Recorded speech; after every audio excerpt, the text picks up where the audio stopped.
Орце, кои се најгорливите проблеми на полициските службеници и вие како синдикат со кои предизвици најчесто се соочувате?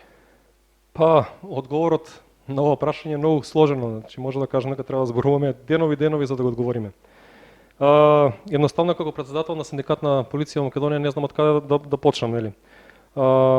Морам да признам уште на самиот почеток дека во рамките на Министерството за внатрешни работи не тече нели мед и млеко онака како што некој сака да представи пред вас и пред медиумите и пред јавноста.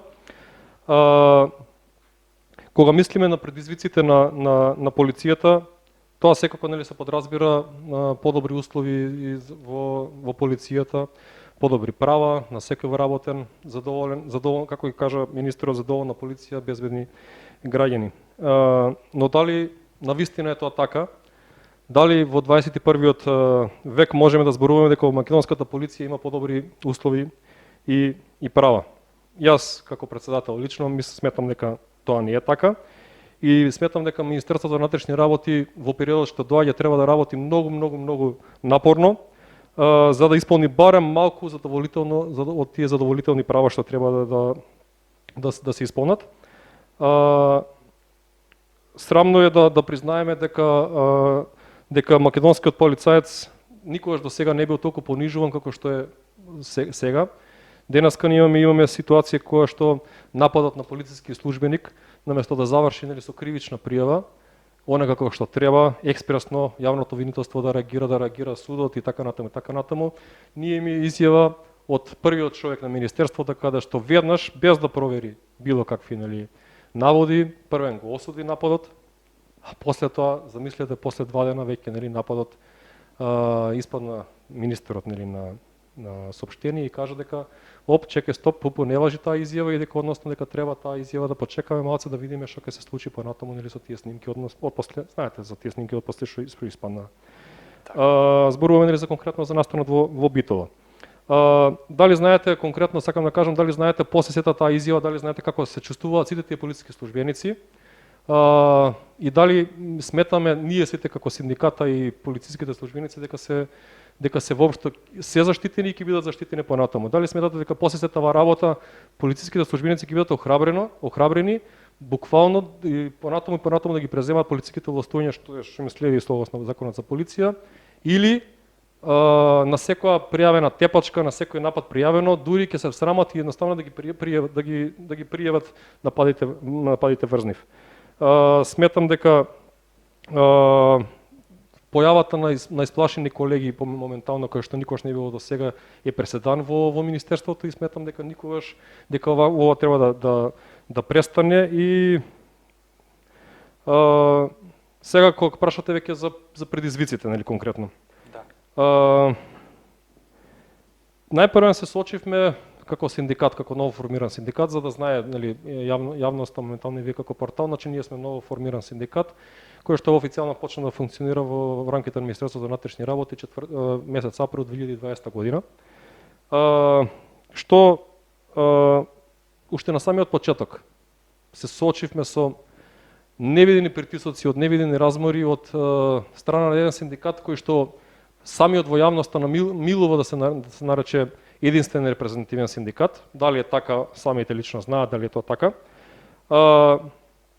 Од почетокот се соочивме со предизвици врз членството, притисоци врз членството, да не зборуваме за притисоците кои што нашите синдикални членови, синдикални представници секојдневно ги имаат, но тоа не сакам да зборувам, тоа мислам дека во текот на наредните прашања ќе го Па можеме да навлеземе веќе веднаш во наредното прашање. Вие, господине Орце, го обвинивте министерот дека донел незаконско известување со кое се забранува запирање на синдикалната членарина за членовите на синдикатот на полиција во Македонија. Тој е договор за синдикална членарина подпишан помеѓу претходниот министер за внатрешни работи и синдикатот на полиција во Македонија. Како вие гледате на ова известување?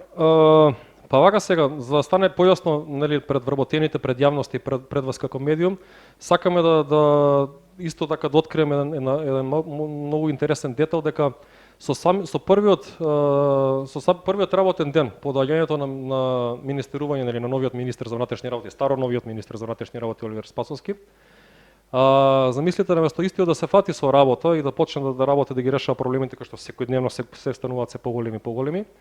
Истиот веќе првиот работен ден донесе незаконско известување од наша страна, преседан, можам да кажам, што не знам дали го имаат видено во светски размери, каде што врз основа на едно обично известување не извести дека понатаму веќе прекинува да Министерството на внатрешни работи прекинува да сопира синдикална членарина за нашите членови. Значи тоа е преседано од невидени размери. Јас не сметам туку наведеното се крши првен со Европската конвенција за човекови права, Уставот на Република Македонија, значи Законот за работни односи, значи Општиот колективен договор за вработените во јавниот сектор, да не набројувам членови, така да доправа времето ќе покаже дека сето тоа, јас сакам да верувам дека ова не е масло на министерот. Сакам да верувам дека и да пратам порака, најверојатно ќе гледа дека сето ова работа се работи за грешка и ќе побараме да исправи таа грешка. Исто така сакам да упатам порака како председател на синдикат дека еден ден ова правда ќе добие било какво, нели, светло и знам дека и верувам дека сета ова правдата ќе биде на наша страна. Она што сакам да го напоменам, да предупредам дека одговорноста која што секој месец повеќе ќе се надополнува како штета, ќе биде огромна и на крајот Министерството на внатрешни работи ќе мора на синдикатот да му плати штетата што му е нанесена. Но сакам да уште да упатам еден апел дека тука искрено ќе се борам и ќе се залагам на индивидуална одговорност за секој тој што му направи било каква штета на синдикатот потешно на донесувањето на ова известување незаконско. Так. Господине Орце, постојано нагласувате дека министерот за внатрешни работи сака да го згасне синдикатот на полиција во Македонија. На што се темелат вашите ставови? Видете вака, уште од самото формирање на синдикатот на полицијата во Македонија, уште на самиот почеток, бевме од страна на Македонскиот полициски синдикат во зградата на Сојузот на синдикатите, каде што беше присутен и нивниот председател, бевме обвинети дека ние сме формирани со намера дека сме политички синдикат и со намера да го згаснеме синдикатното движење Министерството за внатрешни работи. Од денешна гледна точка на вработените, се надам и на јавноста, многу ми е јасно кој, како и што и дали има и у кој синдикат има политика. Тоа ќе оставиме да кажат, нели, јавноста, членовите и така натаму и така натаму. Значи, она како што сакам да упатам како председател порака, нели, до целата јавност, до сите вработени. Како председател на синдикат на полиција во Македонија нема да дозволам, барем дека сум јас, никогаш нема да бидам привезок на било кој министер, она како што моментално е состојбата со друг синдикат во полицијата. Тоа е многу битно што вработените го знаат и уште тоа охрабрува фактот дека поддршката што секојдневно ја добиваме ние од страна на членовите, од страна на јавноста, од страна на медиумите, на се станува се поголема и поголема, така да веќе мислам дека на вработените им е јасно веќе кој што и како и зошто се бори за нивните права, така да оставам времето, нели, да покаже кој што и како и зошто е бил во право. Так. Во едно ваше соопштение стои дека, цитирам, никаде во светот друг синдикат не се става во одбрана на Министерството од напад на друг синдикат кој се бори за подобри права и услови на вработените во МВР. Можете ли малку да ни објасните оваа ваша изјава? Малце извјада, нели, е смешна, но за среќа е вистината. Јас можам да кажам дека никаде во светот, мислам дека во Македонија е единствен случај, никаде синдикат не се става во заштита, нели, на страна на Министерството за внатрешни работи, значи тоа е преседан. Замислете, наместо основната дејност на синдикатот е борбата за подобри права и услови во конкретно кај нас во полицијата, нели, за работниците, так. Нормално. Значи, замислете, ние имавме 2-3 конференции, пресконференции. На сите тие пресконференции, на сите тие наши упатувања и барања. Значи, веднаш наредниот ден имавме они кои што наликуваат да кажуваат ненајавени вонредни посети со страна на раководството, замислете, значи тоа е такво е влезено во порите е влезено на целото раководство и така натаму. Така да сакам да кажувам, еве ќе отворим уште еден податок пред јавноста дека од 90% од нивното раководство, синдикални представници така натаму се високи функционери во рамките на секторите и регионалните центри, и тоа е факт, нека ме демантира дека не е тоа така. Значи замислете, наместо Министерството на внатрешни работи да го демонтира сето тоа што ние го кажувавме, што го обвинувавме и што баравме, во име на нивниот како правен застапник, Македонскиот полициски синдикат, представници, највисокото раководство, председател, генерални секретари и така натаму подпредседатели, не сакам да мешам, идат и наместо демантот да биде од страната нели на Министерството, имаме ситуација каде што Министерството молчи, но од другата страна имаме нивниот правен застапник, а тоа е другиот синдикат, кој што наликува, пак ќе кажам, да се само нарекува единствен репрезентативен синдикат, да кажува и да пушта соопштенија во јавноста дека се што кажа, например, на пресконференција синдикатот на полицијата, не е така и не е така, не е така. Сега, ќе почнеме со примерот, мислам ќе завршам тука, значи со еден пример. Значи ние правевме прес во СВР Куманово, каде што кажавме дека во подготовка и почнуваат со незаконски распоредувања со дисциплински. Мене ми е многу мило како председател, како раководство што успеавме барем 1 до 2 брана во СВР Куманово да ги запреме сите тие незаконски распоредувања. И точно е тоа дека првата недела дека немаше ништо.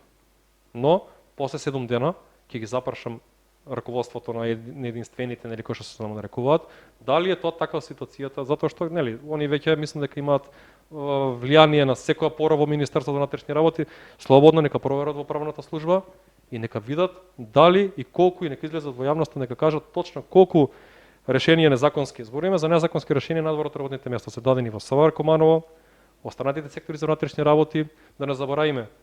Ние имаме најголемата, како да кажам, душевно воли кога го зборувам во, значи ние реагиравме за таа работа. Значи ние имавме една од најелитните специјални единици во светот. Тоа е специјалната единица Тигар. Единица за специјални задачи Тигар. Да не забораваме тука и единицата за брзо распоредување. Значи ние само заради тоа што не е некој наш наводници, имавме преку ноќ беа високи професионалци, затоа знаете дека реагиравме нели во јавноста, пуштавме соопштение, ги завестивме, не знаме веќе кој се не веќе во рамките нели на сите тие надлежни институции, каде што долги професионалци, 20-30 години, со поминати најголемите светски обуки и така натаму, беа преку ноќ распоредени да обезбедуваат куќарки и замислете сега, после една недела, после 2 недели, директорот за Бирото за јавна безбедност прави конкурс за прием на нови вработени во рамките на тие единици. Па колку години ќе му треба на таа единица да се опорави првен пред се, па за да стане тоа што било претходно да стане. Значи, видите, тој професионалец што веќе еднаш е уништен, како да кажам, прераспореден, неговиот морал веќе трнат. Тој веќе не може да биде професионалец. Значи јас сакам и да кажам уште на самиот старт, не знам уште колку време ќе имаме. Значи професионалноста во полицијата мора да се врати. Дојде на време веќе кога професионалците конечно мора да завладеат во министерството. Како синдикат ќе се залагаме за таа работа. Колку ќе успееме ќе видиме, значи зависи од нормално, не зависи од мене и од Владимир, зависи од целата поддршка што треба да ни ја дадат, што треба да целиме. Значи јас ќе побарам поддршка нормално и ќе верувам дека додека сум јас председател ќе се темели синдикатот само на враќање на професионализмот во Македонија во полицијата. Уствари тоа и веќе и официјално веќе мотото веќе на синдикатот. И едно од работите што веќе конечно може овој министер и секој нареден министер веќе да го размислува, веќе официјално да го прави во пракса, а не само да го прави нели на пресови и на така натаму и да со тоа колку е точно да вие ќе оцените. Политиката мора да се трне од раката на Министерството за внатрешни работи. Колку помоцна политика во МВР, толку подобро, толку професионална полиција и толку повеќе задоволни граѓани и тоа е тоа што сакам да го кажам. Господин Орце Коцевски, ви благодарам за учеството уште еднаш за ова интервју. Благодарам.